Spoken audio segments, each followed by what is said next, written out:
The all-new Kia Forte landed at the Detroit Auto Show, and to my surprise, it's quite nice.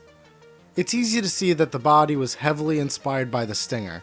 It has a bolder appearance, wide grille, really cool looking butterfly headlights, and black accents. It's a more mature car. Kia introduced its first CVT in this Forte.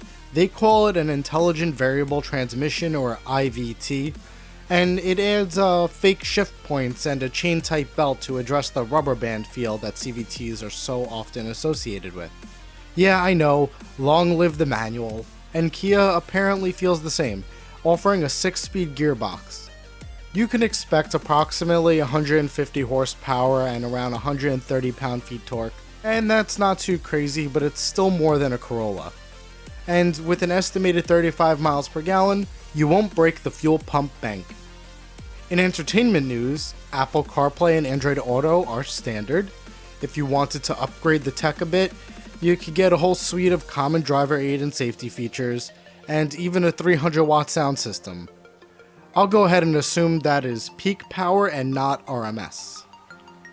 Now, how much will one of these cost you? Yeah, well, we don't know yet. Kia hasn't announced any pricing, but I'd peg it around a $17,000 to $18,000 starting price.